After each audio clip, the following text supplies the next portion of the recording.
First பார்க்க போகிறது fluid mechanics. ஓகேங்களா? ஸோ ஃப்ளூயிட் மெக்கானிக்ஸுங்கிறது என்னது? So deals with the branch of, இது ஒரு இன்ஜினியரிங்கோட ஒரு பிரான்ச் தான். ஓகேங்களா? நிறைய வந்து இன்ஜினியரிங் மெக்கானிக்ஸ் பார்த்துருப்போம். ஸோ வந்து நீங்கள் மெஷின்ஸ் பார்த்துருப்பீங்க, நம்ம வந்து பில்டிங் மெட்டீரியல்ஸ் இந்த மாதிரி எல்லாம் பார்த்துருப்பீங்களா. இது வந்து ஒரு இன்ஜினியரிங்கோட பிரான்ச்சு. இதில் வந்துட்டு பார்த்தீங்கன்னா என்னென்னலாம் டீல் பண்ணுது அப்படின்னு பார்த்தீங்கன்னா, ஸோ ஃப்ளூயிட்ஸை பற்றி, ஃப்ளூயிடோட மோஷன், அதோட ஃபோர்ஸ் எப்படி ஆக்ட் ஆகுது, ஃப்ளூயிட்ஸில் வந்து ஃப்ளூயிட் ரன் ஆகும்போது ஸ்டாட்டிக்காக இருக்கும்போது என்னென்ன ஃபோர்ஸ் வந்து அதில் ஆக்ட் ஆகுது, ஃப்ளூயிட் ஃப்ளோ ஆகிறதுனால அதில் என்னென்ன சேஞ்சஸ் இருக்குது அப்படின்னு இது எல்லாமே டீல் பண்ணுறது தான் எனக்கு ஃப்ளூயிட் மெக்கானிக்ஸ். ஓகேங்களா? ஸோ ஃபர்ஸ்ட் வந்து நம்ம ஆல்ரெடி ஸ்கூலில் வந்து பார்த்துருப்போம் இல்லையா, ப்ராப்பர் மேட்டரில் என்னது சாலிடு லிக்விட் அப்படின்னு சொல்லி 2 மேட்டர் பார்த்துருப்போம். ஓகேங்க, சாலிட் லிக்விடு கேஸ் இது 3ஐயும் பார்த்துருப்போம் இல்லைங்களா. ஸோ அந்த வந்து ஃப்ளூயிட் அப்படிங்கிறது என்ன சொல்லுவோம் அப்படின்னு பார்த்தீங்கன்னா, ஃப்ளூயிட்னா எதாவது எந்த மேட்டர் வந்து நம்ம ஃப்ளூயிட்னு சொல்லுவோம் அப்படின்னா, so even small shear force வந்து நம்ம கொடுத்தோம் அப்படின்னாலே வந்துட்டு வந்து கிரேட்டர் டிஃபர்மேஷன் இருக்கும். அந்த மாதிரி மேட்டர் தான் என்னன்னு சொல்லுவோம் அப்படின்னு பார்த்தீங்கன்னா ஃப்ளூயிட்ஸ்னு சொல்லுவோம். ஓகேங்களா? ஸோ இப்போ ஒரு புக் இருக்கு, நம்ம வந்து ஸ்மால் சியர் ஃபோர்ஸை கிரேட்டர் சியர் ஃபோர்ஸ் கொடுத்தாலும் என்ன ஆகுது, இதுல வந்து டிஃபர்மேஷன் இருக்காது. பட் ஃப்ளூயிட்ஸ்ல பாத்தீங்க அப்படின்னா, so smaller shear force, even smaller shear force கொடுக்கும்போதே பாத்தீங்கன்னா கிரேட்டர் டிஃபர்மேஷன் இருக்கும். அந்த மாதிரி மேட்டர்ஸ் தான் என்னன்னு சொல்லுவோம் அப்படின்னு பாத்தீங்கன்னா ஃப்ளூயிட்ஸ் சொல்லுவோம். அப்போ ஃப்ளூயிட்ஸ்ல என்னென்ன கேட்டகரி வரும் அப்படின்னு பாத்தீங்கன்னா, both liquids and solids, liquids and gases come under the category of fluids.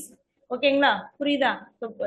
Both லிக்விட்ஸ்லும் கேசஸ்ல என்ன ஆகும், நம்ம ஸ்மால் சியர் ஃபோர்ஸ் கொடுக்கும்போது என்ன ஆகும், கிரேட்டர் டிஃபர்மேஷன் இருக்கும் இல்லைங்களா. ஸோ அப்போ என்ன வரும், ஃப்ளூயிட்ஸ்னா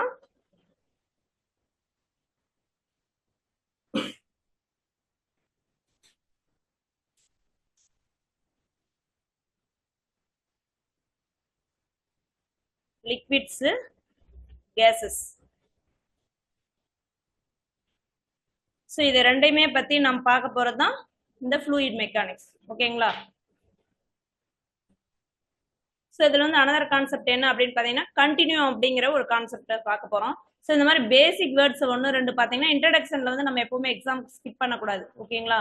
ஸோ இந்த மாதிரி பேசிக் வேர்ட்ஸ் 1, 2 இருக்கும். அந்த பேசிக் வேர்ட்ஸ்ல இருந்து நமக்கு வந்து கொஸ்டின் கேட்கணும். Mean free path, continuum,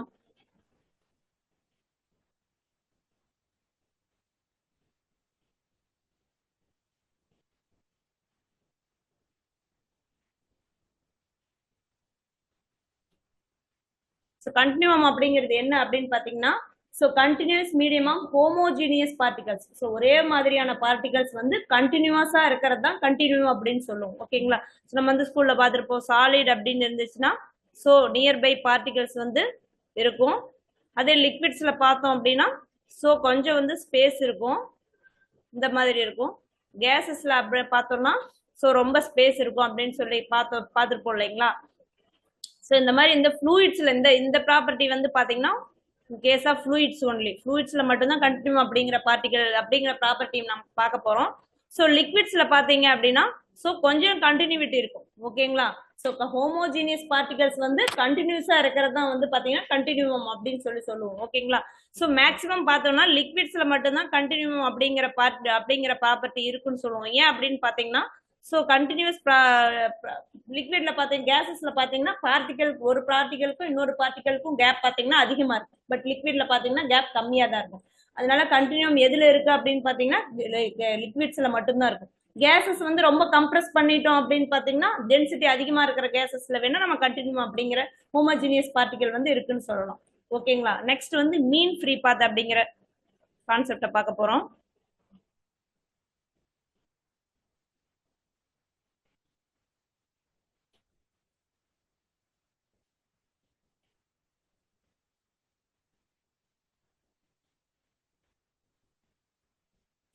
so மீன் ஃப்ரீ பாத் அப்படின்னா என்ன அப்படின்னு பார்த்தோம்னா,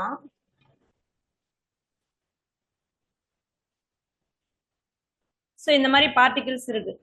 ஸோ இது வந்து பார்ட்டிகல் 1, பார்ட்டிகல் 2. ஸோ பார்ட்டிகல் வந்து கேசஸ், லிக்விட்ஸ்லயும் கேசஸ் எதுவாக இருந்தாலும் என்ன அப்படின்னு பார்த்தீங்கன்னா, ஸோ ஒரு பார்ட்டிகல் வந்து இன்னொரு ஃப்ளூயிட்ஸ்னாவே என்னது, ஈஸியாக வந்து ஒரு பார்ட்டிகல் இருந்து இன்னொரு பார்ட்டிகல் மூவ் ஆகும் இல்லையா. ஸோ அப்போ வந்து ஒரு பார்ட்டிகல் இன்னொரு பார்ட்டிகலுக்கு வந்து மூவ் ஆகும்போது ஸோ இன் பிட்வீன் 2 சக்சசிவ் கொலிஷன்ஸ்க்குள்ள மீன் ஃப்ரீ பாத் தான், டிராவல் பண்ற மீன் ஃப்ரீ பாத் தான். அதாவது ஒரு பார்ட்டிகல் வந்து இன்னொரு பார்ட்டிகல் மேல கொலைட் ஆகும்போது இன் பிட்வீன்ல ஒரு டிஸ்டன்ஸ் வந்து டிராவல் பண்ணும் இல்லையா. ஸோ அந்த டிராவல் பண்ற மீன் ஃப்ரீ பாத் தான் என்னன்னு சொல்லுவோம் அப்படின்னு பாத்தீங்கன்னா சரி டிராவல் பண்ற டிஸ்டன்ஸ் தான். ஓகேங்க, டிராவல் பண்ற டிஸ்டன்ஸ் தான் என்ன சொல்லுவோம் அப்படின்னு பாத்தீங்கன்னா மீன் ஃப்ரீ பாத். ஒரு பார்ட்டிகல் இன்னொரு பார்ட்டிகல்ல கொலைட் ஆகிறதுக்கு. ஸோ இங்க வந்து ஒரு டிஸ்டன்ஸ் டி அப்படிங்கிற டிஸ்டன்ஸ் ஆகுது, இங்க வந்து பாத்தீங்கன்னா D2 அப்படிங்கிற டிஸ்டன்ஸ் ஆகுது அப்படின்னு பாத்தீங்கன்னா ஸோ சக்சசிவ் கொலிஷன்ஸ். ஓகேங்களா, சக்சசிவ் கொலிஷன்ஸ்க்குள்ள டிராவல் பண்ற டிஸ்டன்ஸ் தான் என்னன்னு சொல்லுவோம் மீன் ஃப்ரீ பாத். ஓகேங்களா, நெக்ஸ்ட்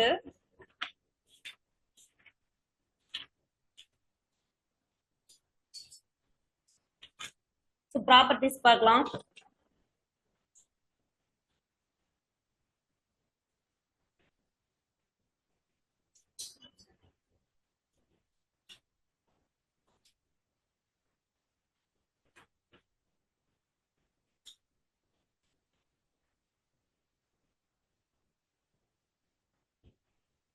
ஸோ ப்ராப்பர்ட்டிஸ்ல இருந்து எப்பவுமே பாத்தீங்கன்னா எக்ஸாம்ல ஒரு கொஸ்டின் கண்டிப்பா வந்துடும். அது எந்த எக்ஸாமா நீங்க ஜேஇ கேட் எந்த லெவல் எக்ஸாம் எழுதுனீங்கனாலும் சரி ப்ராப்பர்ட்டிஸ்ல இருந்து கண்டிப்பா ஒரு கொஸ்டின் வந்துடும். ஓகேங்களா, so density, unit weight, viscosity, main one of the most important property என்ன அப்படின்னு பாத்தீங்கன்னா விஸ்காசிட்டி. ஓகேங்களா, விஸ்காசிட்டி இருந்து கண்டிப்பா ஒரு கொஸ்டின் வரும். விஸ்காசிட்டி பேஸ் பண்ணி நிறைய டைப் ஆஃப் ஃப்ளூயிட்ஸ் கொண்டு வந்திருக்காங்க.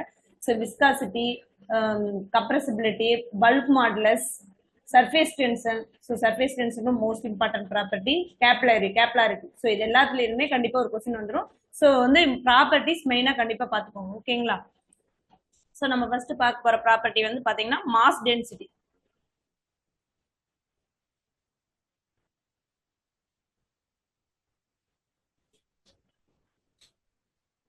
ஸோ எப்படி இண்டிகேட் பண்ணுவோம் அப்படின்னு பாத்தீங்கன்னா ரோ. ஸோ யூனிட் பாத்தீங்கன்னா kilogram per metre cube. So நீங்க மெக்கானிக்ஸ் ஃப்ளூயிட்ஸ் எல்லாமே எடுத்துக்கிட்டீங்கன்னா அப்படின்னு பாத்தீங்கன்னா ஸோ யூனிட்ஸை கரெக்டா பாத்துக்கும். ஓகேங்களா, யூனிட்ஸ் டைமென்ஷன்லெஸ் நம்பர், அதுலயுமே கொஸ்டின் கேட்கலாம். டைமென்ஷன் நம்பர்ஸ் வந்து பாத்தீங்கன்னா எம்.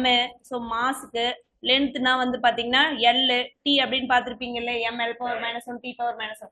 ஸோ இதுல இருந்துமே கொஸ்டின் கேட்கலாம். ஓகேங்களா, ஸோ இது ரெண்டுமே யூனிட், நெக்ஸ்ட் வந்து டைமென்ஷன்லெஸ் நம்பர், இது ரெண்டையுமே பாத்துக்கும். ஓகேங்களா, ஸோ ஃபர்ஸ்ட் பார்க்க போறது பாத்தீங்கன்னா மாஸ் டென்சிட்டி. மாஸ் டென்சிட்டிங்கிறது வந்து சிம்பிளி டென்சிட்டின்னு சொல்லுவோம் இல்லையா. ஸோ பர் யூனிட் வால்யூம்க்கு எவ்வளவு மாஸ் வந்து அதுல ஆக்குபை பண்ணிருக்கு. ஓகேங்களா, அதுதான் என்னது mass density. So per unit வால்யூம்க்கு எவ்வளவு மாஸ் ஆஃப் ஃப்ளூயிட் ஆக்குபை பண்ணிருக்கோ அதுதான் என்னது நமக்கு வந்து மாஸ் டென்சிட்டி. ஓகேங்களா, next property. So next factors affecting density அப்படின்னு பார்த்தோம்னா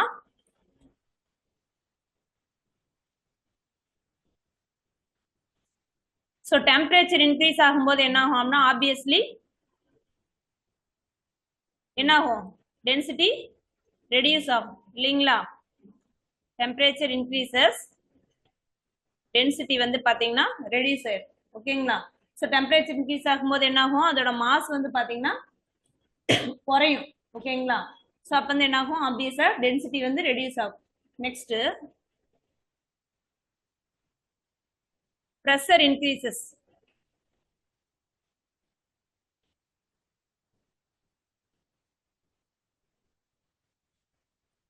Pressure increases, density என்ன ஆகும், இன்க்ரீஸ் ஆகும்.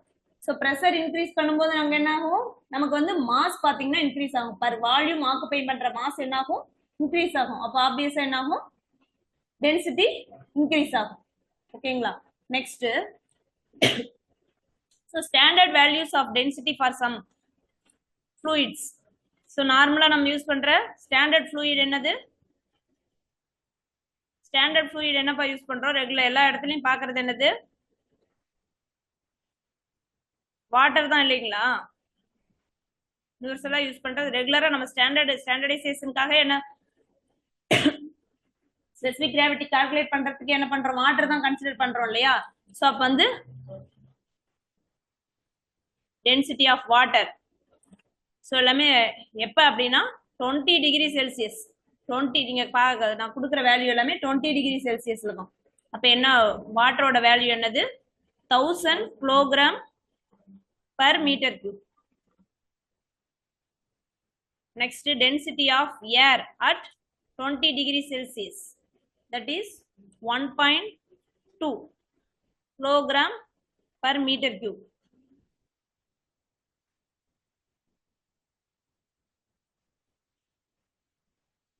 Next density of mercury.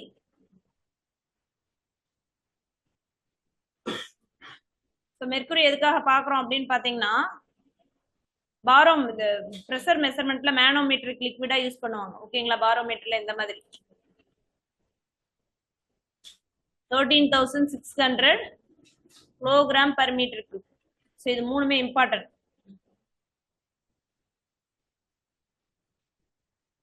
Next property specific wait.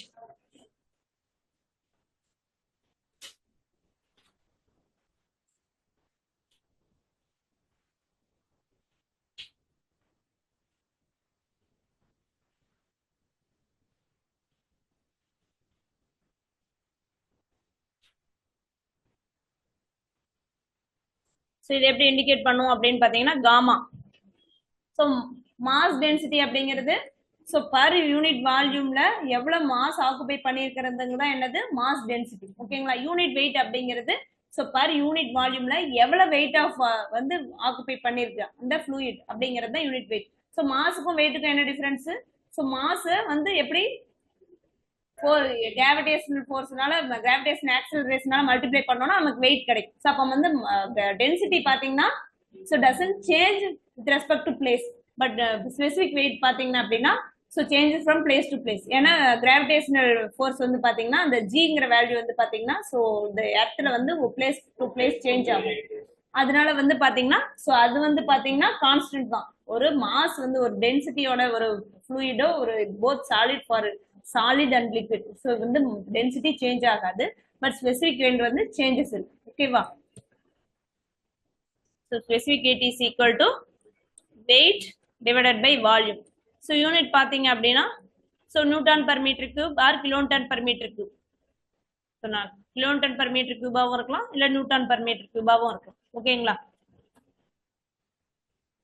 Next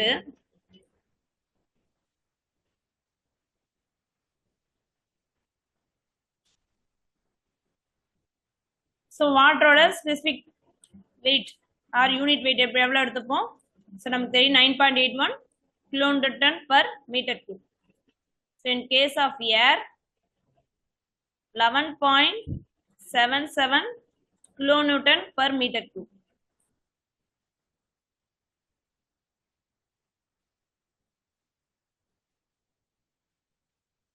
Next property specific volume.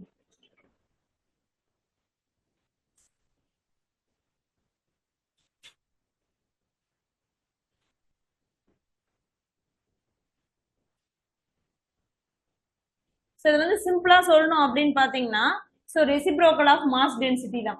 ஓகேங்களா, ஸோ இந்த மாதிரி கேசஸ் தான் உங்களுக்கு வந்து எக்ஸாம்ல கேட்பாங்க. ஏன்னா டென்சிட்டி யூனிட் வெயிட் அப்படிங்கிறது எல்லாருமே காமனா தெரிஞ்சது தான். ஓகேங்களா, ஸோ இது இந்த மாதிரி ப்ராப்பர்ட்டி தான் வந்து உங்களுக்கு வந்து எக்ஸாம்ல கேட்பாங்க. சிம்பிளா சொல்லணும் அப்படின்னு பாத்தீங்கன்னா ரெசிப்ரோக்கல் ஆஃப் மாஸ் டென்சிட்டி தான். ஸோ இது என்ன அப்படின்னு பாத்தீங்கன்னா volume occupied by unit mass of fluid. ஓகேங்களா, யூனிட் மாஸ் ஆஃப் ஃப்ளூயிட் வந்து எவ்வளவு வால்யூம் ஆக்குபை பண்ணுதோ அதுதான் என்னது specific volume. So specific volume எப்படி டினோட் பண்ணுவாங்க அப்படின்னு பார்த்தீங்கன்னா Vs. Vs is equal to simply 1 by rho.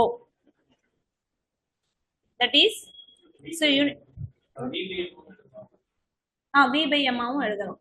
So நம்ம வந்து சிம்பிளி உங்களுக்கு வந்து எக்ஸாம்ல எப்படி கொடுத்துருவாங்கன்னா ரோ கொடுத்துட்டு ஸ்பெசிபிக் வால்யூம் கேட்பாங்க. ஸோ இல்லை அப்படின்னு பார்த்தீங்கன்னா எம்ஓவியும் கொடுத்துட்டு ஸ்பெசிபிக் வால்யூம் அப்படின்னு கேட்கும். So unit of mass density வந்து kilogram per meter cube. So inverse of rho அப்படிங்கிறதுனால நமக்கு யூனிட் என்ன வரும்?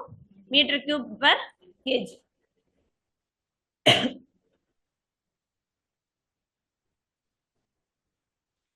Next is specific gravity or relative density.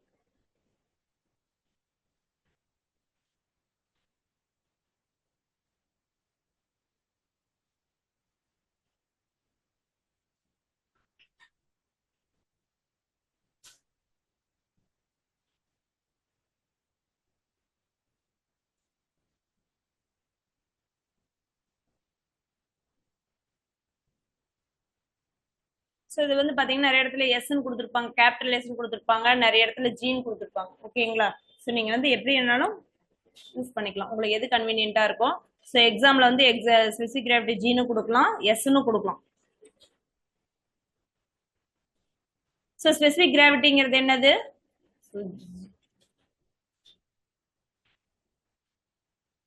Ratio of unit weight of liquid or unit weight or mass density. ஓகேங்களா? Ratio of unit weight of any liquid to the ratio of the standard liquid. Standard liquid இங்க use பண்ணுவோம். So solid unit weight specific gravity find out பண்ணணும்னாலும் சரி, so வேற ஏதாவது லிக்விடுக்கு வந்து specific gravity find out பண்ணணும்னாலும் சரி, நமக்கு ஸ்டாண்டர்டா எதை எடுத்துப்போம் அப்படின்னு பாத்தீங்கன்னா வாட்டர் தான் எடுத்துப்போம். ஓகேங்களா? ஸோ எந்த வந்து லிக்விடுக்கு வந்து ஸ்பெசிபிக் கிராவிட்டி ஃபைண்ட் அவுட் பண்ணுமோ அதோட unit weight divided by unit weight of the water. ஓகேங்களா? ஸ்டாண்டர்ட் லிக்விட வாட்டர் நம்ம யூஸ் பண்ணிக்கோம். ஓகேங்களா?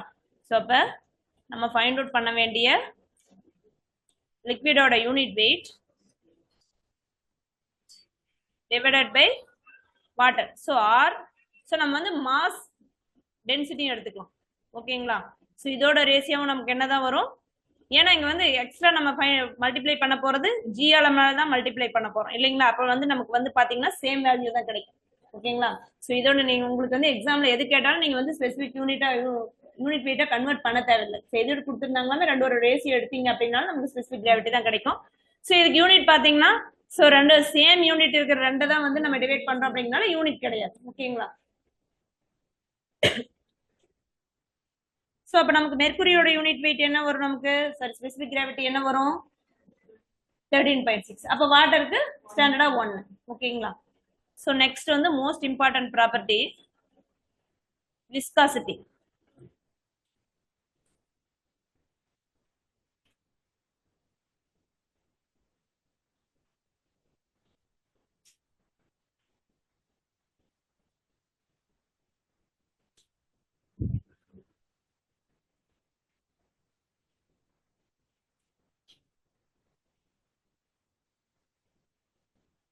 ஸோ ஒரு வாட்டரே நம்ம கன்சிடர் பண்ணிங்க ஃப்ளூயிடு. ஸோ இது ஒரு லேயர், இது ஒரு லேயர், இது ஒரு லேயர். ஸோ வந்து இந்த சைடு இருந்து இந்த சைடு பார்த்தீங்கன்னா ஸோ ஃப்ளோ ஆகிட்டு இருக்கு. ஓகேங்களா? ஸோ அப்போ இந்த சப்போஸ் இந்த ஃபர்ஸ்ட் லேயர் வந்து பார்த்தீங்கன்னா ஃபாஸ்ட்டாக மூவ் ஆகுதுன்னு வச்சுக்கோங்க. ஸோ செகண்ட் லேயர் பார்த்தீங்கன்னா ஸ்லோவாக மூவ் ஆகுது. அப்போ ஃபாஸ்ட்டாக மூவ் ஆகிற லேயர் என்ன பண்ணும்? ஸோ ஸ்லோவாக மூவ் ஆகிற லேயர் வந்து பார்த்தீங்கன்னா இவ்வளோ கேப். ஸோ ஒய்ங்கிற கேப் இருக்கு. ஓகேங்களா? ரெண்டு லேயருக்கும். ஸோ ஸ்லோவா மூவ் ஆகிற லேயர் என்ன பண்ணும்? ஃபாஸ்டா மூவ் ஆகிற லேயர் வந்து பாத்தீங்கன்னா ட்ராக் பண்ணி இழுத்துட்டு போகும். ஓகேங்களா? ஸ்லோவா மூவ் ஆகிற லேயர் என்ன பண்ணும்? ஸோ அது வந்து ஸ்லோவா தான் மூவ் ஆகுது இல்லையா? ஸோ அது வந்து ஸ்லோ பண்றதுக்கு ட்ரை பண்ணும், ரிட்டார்ட் பண்ணும். ஓகேங்களா?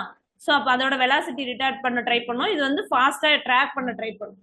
ஸோ அப்போ வந்து என்ன வரும்? அங்க வந்து ஒரு டிஃபர்மேஷன் கிரியேட் ஆகும் இல்லையா? ஸோ இந்த மாதிரி இந்த வந்து ஒரு லேயர், இது ஒரு லேயர் அப்படிங்கறதுனால ஸோ இங்க வந்து சம் ஆங்குலர் டிஃபர்மேஷன் கிரியேட் ஆகும். ஓகேங்களா? எதனால வந்து ரெண்டுக்கும் உள்ள சியர் ஸ்ட்ரெஸ்ஸும் கிரியேட் ஆகும். சியர்னாவே என்ன சொல்லுவோம்? ஸோ ரெண்டுமே வந்து ஒராயிரம் தான் வந்து சியர்னு சொல்லுவோம் இல்லையா? ஸோ ஒரு லேயர் வந்து ஸோ இப்படி இருந்துச்சு அப்படின்னா ஸோ வந்து இப்படி உடஞ்சி கீழே போச்சு அப்படின்னா அதுதான் சியர்னு சொல்லுவோம். இல்ல ஒரு லேயர் வந்து ஒரு லேயரோட உடச்சிட்டு போனாலும் என்ன சொல்லுவோம்? சியர்னு சொல்லுவோம். ஸோ அங்க வந்து சியர் ஸ்ட்ரெஸ் கிரியேட் ஆகும். ஸோ அப்படி கிரியேட் ஆகிற சியர் ஸ்ட்ரெஸ் வந்து பாத்தீங்கன்னா ஸோ ப்ரொபோஷனல் டு அந்த ரேட் ஆஃப் சியர் டிஃபர்மேஷன். அந்த ரேட்டுங்கிற வேர்டு தான் ரொம்ப முக்கியம். ஓகேங்களா? ரேட்டுங்கிறது என்னது? வித் ரெஸ்பெக்ட் டு டைம் தான் என்ன சொல்லுவோம்? ரேட்னு சொல்லுவோம். So with respect to time வந்து ஸோ ஆக்ட் ஆகிற சியர் ஸ்ட்ரெஸ்ஸுக்கு ஸோ ப்ரொபோஷனலா இருக்கிறது தான் வந்து பாத்தீங்கன்னா ஸோ அந்த இதை இப்படி சொல்ற ப்ராப்பர்ட்டி தான் என்னது? விஸ்காசிட்டி. ஓகேங்களா? ஸோ சிம்பிளா என்ன சொல்லணும் அப்படின்னு பாத்தீங்கன்னா so resistance to the motion of one layer வேணும் நோட் பண்ணிக்கோங்க. The property by virtue of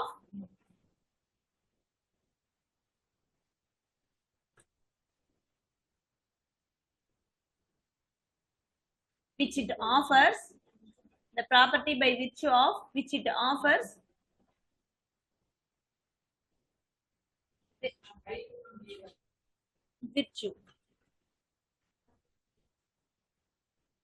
virtue of which it offers. ஆமாம்மா.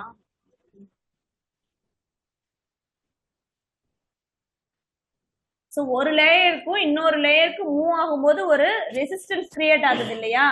ஸோ அது பார்த்தீங்கன்னா ஃபாஸ்டா மூவ் ஆகிற லேயருக்கும் ஸ்லோவா மூவ் ஆகிற லேயருக்கும் ஸோ அதோட வெலாசிட்டியில மூவ் ஆகாம ஒரு ரெசிஸ்டன்ஸ் கிரியேட் ஆகுறது இல்லையா? அந்த ரெசிஸ்டன்ஸ் கிரியேட் எதனால கிரியேட் ஆகுது அப்படின்னா அந்த ஃப்ளூயிடோட விஸ்காசிட்டி அப்படிங்கிற ப்ராப்பர்ட்டினால தான் கிரியேட் ஆகுது. அப்படி கிரியேட் ஆகிற ப்ராப்பர்ட்டிக்கு நேம் தான் என்னது? விஸ்காசிட்டி. ஓகேங்களா? ஸோ அது வந்து டெக்னிக்கலா. ஸோ உங்களுக்கு புரியணும் அப்படிங்கிறதுக்காக slow moving layer, fast moving layer அப்படிங்கிறது போட்டணும். ஓகேங்களா? Offers resistance to the motion of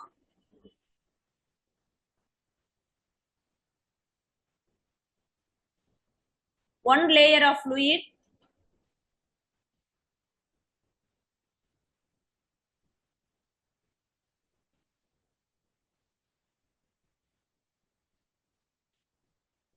over the adjacent layer.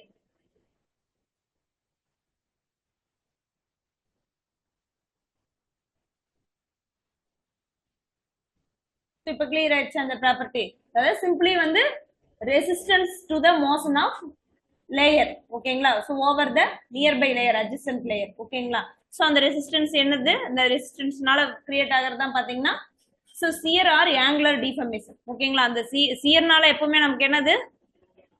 Angular deformation தான் இருக்கும். ஓகேங்களா? அந்த ஆங்குலர் டிஃபர்மேஷன் கிரியேட் ஆகிறது அந்த சியர்னால நமக்கு இந்த ரெசிஸ்டன்ஸ்னால சியர் டிஃபர்மேஷன் தான் கிரியேட் ஆகும். சியர் அந்த டிஃபர்மேஷன் வந்து சியர் ஆர் ஆங்குலர் டிஃபர்மேஷன் உங்களுக்கு கொடுப்பாங்க. ஓகேங்களா?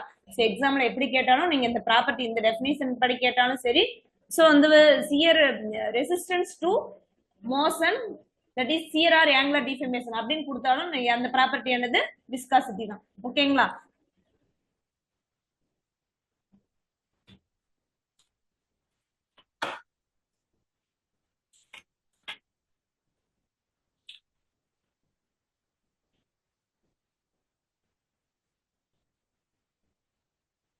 ஸோ அதில் வந்து இந்த ரேட் ஆஃப் சியர் ஸ்ட்ரெயின் எதுக்கு ஈக்குவலா இருக்கும் அப்படின்னு பாத்தீங்கன்னா rate of change of velocity.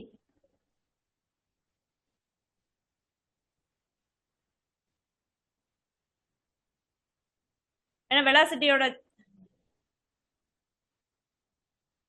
Velocity வந்து சேஞ்ச் ஆகுது. இப்போ ஒரு லேயர் வந்து அதோட லேயர் வந்து அட்ஜசன்ட் லேயர்னால மோஷன் ரெசிஸ்டன்ஸ்னால என்ன ஆகுது? வெலாசிட்டியும் சேஞ்ச் ஆகுது இல்லையா? அந்த வெலாசிட்டி சேஞ்ச் வந்து இந்த இதுக்கு சியர் டிஃபர்மேஷனுக்கு ஈக்குவலா இருக்கு. ஓகேங்களா? ஸோ அப்போ வந்து பாத்தீங்கன்னா இப்போ நம்ம கன்சிடர் பண்றது மெயினா வந்து பாத்தீங்கன்னா நம்ம வெலாசிட்டி தான் நமக்கு கன்சிடர் பண்ணுவோம். ஒரு லேயரும் இன்னொரு லேயரும் வந்து பாத்தீங்கன்னா வெலாசிட்டி கன்சிடர் பண்ணி தான் எவ்வளவு ரெசிஸ்டன்ஸ் இருக்குதுன்னு கொடுப்போம். ஸோ அப்ப நம்ம ஸோ இதுக்கு வந்து என்ன பண்ணுவோம்? சியர் டிஃபர்மேஷனுக்கு பதிலாக இதில் சப்ஸ்டியூட் பண்றோம். So tau proportional to du by dy. Y அப்படிங்கிறது பாத்தீங்கன்னா ரெண்டு லேயருக்குள்ள டிஸ்டன்ஸ். ஸோ டிஸ்டன்ஸை பேஸ் பண்ணி யூ சேஞ்ச் ஆகுது. ஓகேங்களா? அது வந்து ப்ரொபோஷனல் டு சியர் ஸ்ட்ரெஸ். ஓகேங்களா? Shear stress between the two layers. So அப்போ வந்து ப்ரொபோஷனாலிட்டி வரும்போது நம்ம என்ன பண்ணுவோம்? ப்ரொபோஷனாலிட்டி எடுக்கிறதுக்கு என்ன பண்ணுவோம்? ஒரு ப்ரொபோஷனாலிட்டி கான்ஸ்டன்ட்டை என்ன பண்ணுவோம்? இன்ட்ரோடியூஸ் பண்ணுவோம் இல்லையா? அப்ப இன்ட்ரோடியூஸ் பண்றது தான் என்னது? மியூ அப்படிங்கிற ஒரு கான்ஸ்டன்ட்டை இன்ட்ரோடியூஸ் பண்றோம். அந்த மியூங்கிற கான்ஸ்டன்ட் என்னது? So viscosity coefficient, that is dynamic viscosity. ஓகேங்களா? Coefficient of dynamic viscosity.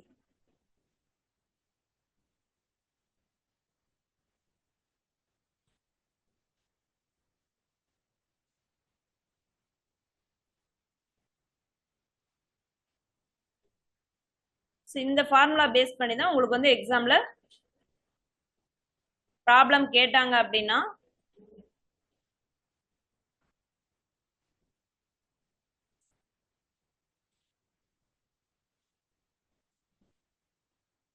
mu tau is equal to mu into du by dy. இதை பேஸ் பண்ணி தான் ப்ராப்ளம் கேட்பாங்க. நெக்ஸ்ட் இந்த டைனமிக் விஸ்காசிட்டியோட யூனிட் என்ன அப்படின்னு பார்த்தோம்னா so in terms of SI unit newton second per metre square or kilogram per metre second or pascal second or poise. So இது எல்லாமே பார்த்தீங்கன்னா டைனமிக் விஸ்காசிட்டியோட யூனிட் தான். ஓகேங்களா? ஸோ எக்ஸாம்ல என்ன கேட்பாங்க அப்படின்னா ஸோ மேக்ஸிமம் எப்படி கேட்பாங்கன்னா newton second per metre square SI யூனிட்ல கேட்க மாட்டாங்க. ஓகேங்களா? என்ன பண்ணுவாங்க அப்படின்னா பாய்ஸ்ல கொடுத்துருவாங்க. ஸோ நம்ம என்ன பண்ணுவோம்? நம்ம வந்து மற்ற எல்லாம் பார்த்தீங்கன்னா மீட்டர் செகண்ட் எம்எம் இருக்கும். நம்ம பாய்ஸ்ல கொடுத்தாங்கன்னா நம்ம என்ன பண்ணோம்? நியூட்டன் செகண்ட் பர் மீட்டர்ல கன்வெர்ட் பண்ணி தான் சப்ஸ்டியூட் பண்ணோம் இல்லையா? அப்போ நமக்கு பாய்ஸ் ஒரு boys equal to so 1 Newton second per meter square is equal to 10 pies. So அந்த ரிலேஷன்ஷிப்பை நம்ம தெரிஞ்சுக்கணும். 1 Newton second per meter square is equal to 10 pies.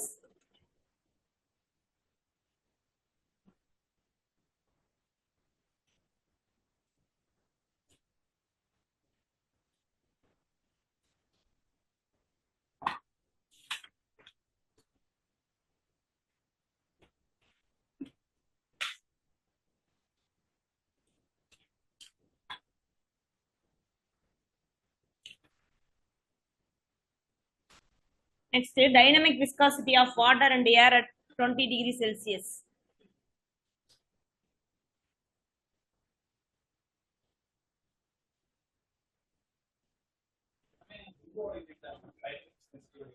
ஆமா எல்லாமே கைனமேட்டிக் விஸ்காசிட்டியோட யூனிட் தான். சரி, dynamic விஸ்காசிட்டியோட unit.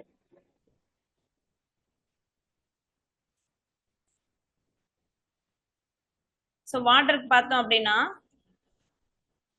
dynamic viscosity of water is 1.005 into 10 power minus 3 Pascal second.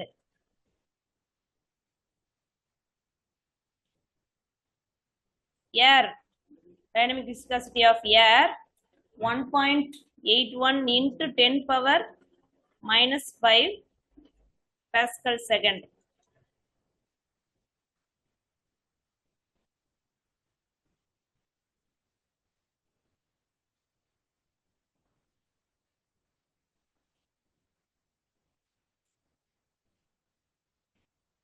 So இதில் அப்ராக்சிமேட்டாக பார்த்தோம் அப்படின்னு பார்த்தீங்கன்னா, ஸோ வாட்டரோட டைனமிக் விஸ்காசிட்டி ஏரோட டைனமிக் விஸ்காசிட்டி விட எவ்வளோ கிரேட்டராக இருக்குது? So more or less 100 times கிரேட்டராக இருக்குது இல்லைங்களா? ஸோ இதில் பார்த்தீங்கன்னா 10 power minus 3 10 power minus 5. So next kinematic viscosity.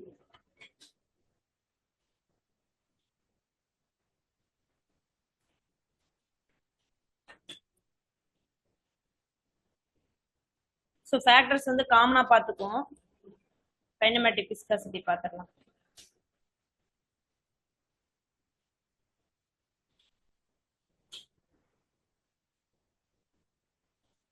So it is the ratio of dynamic viscosity to the density of fluid. So வந்து பார்த்தீங்கன்னா நியூ அப்படிங்கிற டேர்ம்ல வந்து நோட் பண்ணுவோம். நியூ இது வந்து காமா கிடையாதுப்பா, நியூ. நம்ம பிசிக்ஸ் எல்லாம் படிச்சிருப்பீங்க இல்லையா, நியூ. நீங்க ஆல்ரெடி இதுலயே படிச்சிருப்பீங்கல்ல, ஃப்ளூயிட் மெக்கானிக்ஸ்ல காலேஜ்ல பார்த்துருப்பீங்கல்ல, nu. So dynamic viscosity nu is equal to dynamic viscosity divided by density of fluid. So இதுக்கு வந்து யூனிட் பார்த்தோம்னா, so similar to dynamic viscosity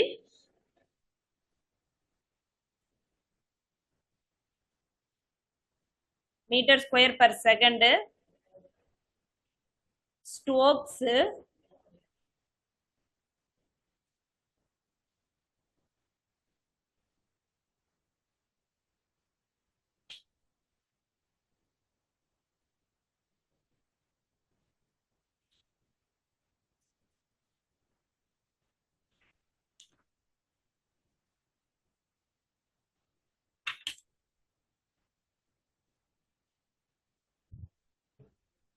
Stokes STOKES பா, புரியலையா?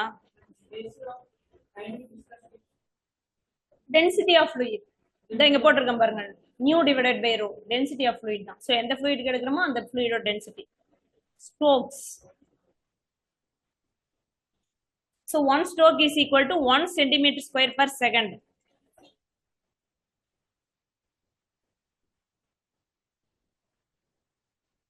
So இந்த ரிலேஷன்ஷிப் தான் முக்கியம். ஸோ இதை தான் நம்ம வந்து யூஸ் பண்ணணும். ஸோ மேக்ஸிமம் பார்த்தீங்கன்னா எக்ஸாம்ல ஸ்ட்ரோக்ஸ், பாய்ஸ் இந்த மாதிரி தான் கொடுத்துருவாங்க.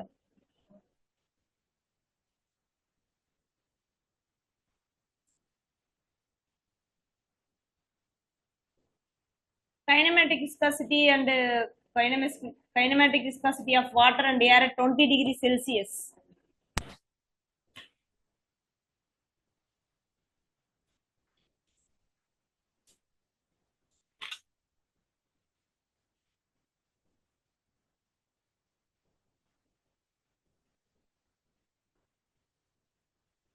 Kinematic viscosity at 20 degrees Celsius. First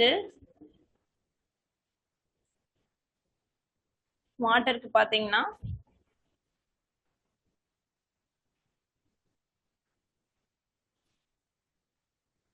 1 into 10 power minus 6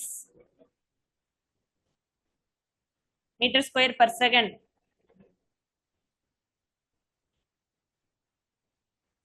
Kinematic viscosity of air at 20 degrees Celsius, that is equal to 15 into 10 power minus 6 meter square per second.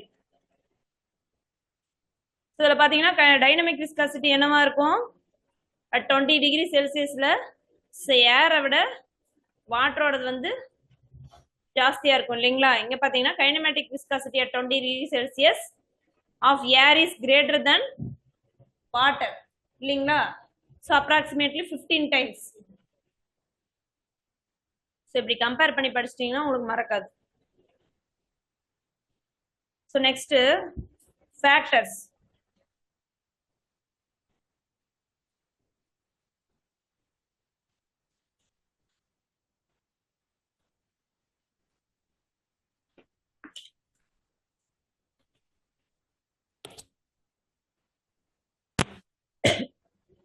so first in temperature, first factor பார்த்தீங்கன்னா temperature பார்க்கணும். so மெயினா temperature தான். pressure வந்து so pressureனால வந்து எந்த சேஞ்சஸும் இருக்காது விஸ்காசிட்டில.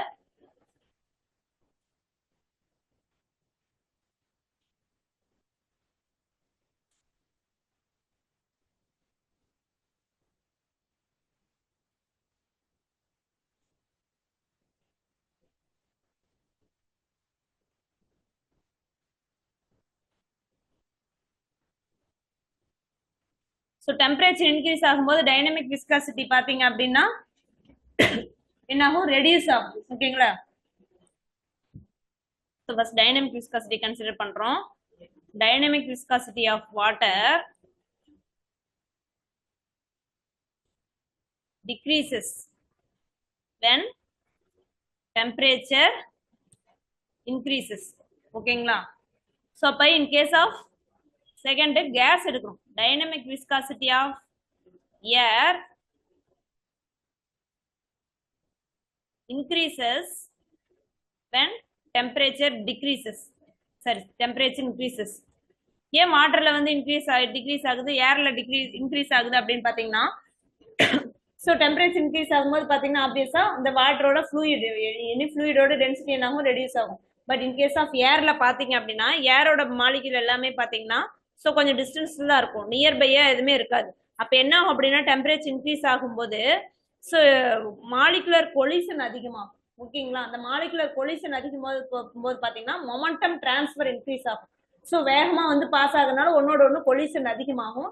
So அப்படினால என்ன ஆகும்னா மாலிகுலர் மொமெண்டம் டிரான்ஸ்ஃபர் அதிகமா இருக்கும். அப்படி அதிகமாகறதுனால என்ன ஆகும் அப்படின்னா ஸோ ஏரோட விஸ்காசிட்டி வந்து பாத்தீங்கன்னா டெம்பரேச்சர் இன்க்ரீஸ் ஆகும்போது இன்க்ரீஸ் ஆகும். ஓகேங்களா. ஸோ நெக்ஸ்ட் இது வந்து பாத்தீங்கன்னா டைனமிக் விஸ்காசிட்டி தான் பார்த்திருக்கோம். நெக்ஸ்ட் கைனமேட்டிக் விஸ்காசிட்டி பார்த்தோம் அப்படின்னு பாத்தீங்கன்னா kinematic viscosity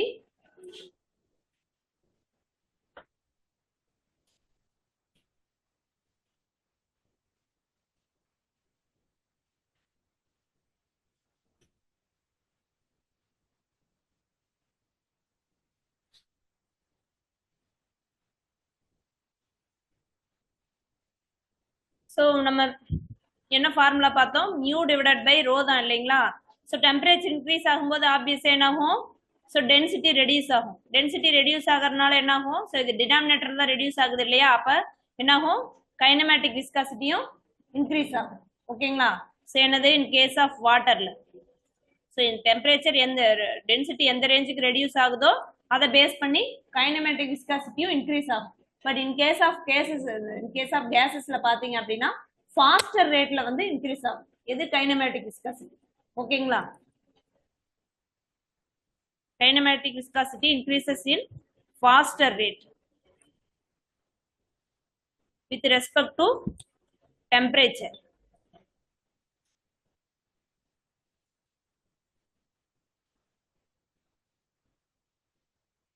So next pressure la பாத்தீங்க அப்படின்னா ஸோ ப்ரெஷர்ல நோட்டிசபிள் சேஞ்சஸ் எதுவுமே இருக்காது. ப்ரெஷர்னால வந்துட்டு கைனமேட்டிக் விஸ்காசிட்டில எந்த சேஞ்சஸும் இருக்காதுன்னு சொல்றாங்க. But in case of kinematic விஸ்காசிட்டியில ஸோ டென்சிட்டி வந்து இன்வெர்ஸ்லி ப்ரொபோர்ஷனல் டு கைனமேட்டிக் விஸ்காசிட்டிக்கு வந்து இன்வெர்ஸ்லி ப்ரொபோர்ஷனலா இருக்கா, அதனால என்ன ஆகும், ப்ரெஷர் இன்க்ரீஸ் ஆகும்போது நமக்கு என்ன ஆகும், டென்சிட்டி இன்க்ரீஸ் ஆகும். டென்சிட்டி இன்க்ரீஸ் ஆகும்போது நமக்கு என்ன ஆகும், கைனமேட்டிக் விஸ்காசிட்டி ரெடியூஸ் ஆகும். ஓகேங்களா? ஸோ ப்ரெஷர்ல டைனமிக் விஸ்காசிட்டியில் எந்த சேஞ்சஸும் இருக்காது. So no effect. ஸோ எந்த எஃபெக்ட்டுமே இருக்காது. But in case of kinematic viscosity increases reduces with increase in pressure. So pressure increase ஆகும்போது நமக்கு டென்சிட்டி என்ன ஆகும், இன்க்ரீஸ் ஆகும். ஆப்வியஸா நமக்கு கைனமேட்டிக் விஸ்காசிட்டியோட வேல்யூ ரெடியூஸ் ஆகும்.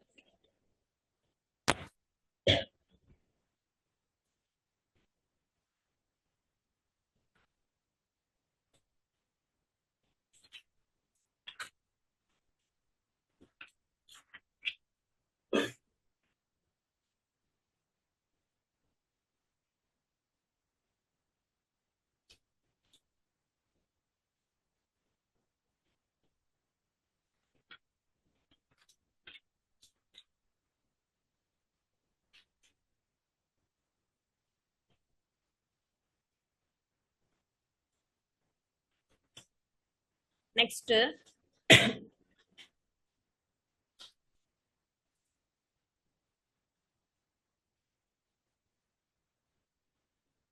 so ideal fluid and real fluid.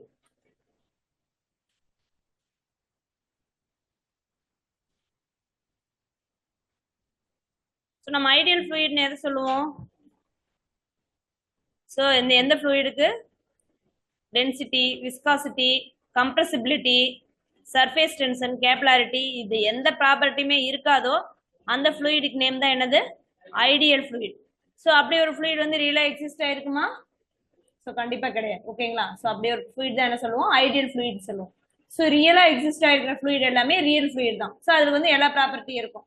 So surface tension, capillarity, viscosity, etcetera pressure, compressibility அது எல்லாமே இருக்கும். ஓகேங்களா? ஸோ இதான் வந்து ஐடியல் ஃப்ளூயிடுக்கும் ரியல் ஃப்ளூயிடுக்கும் உள்ள டிஃபரன்ஸ். ஓகேங்களா?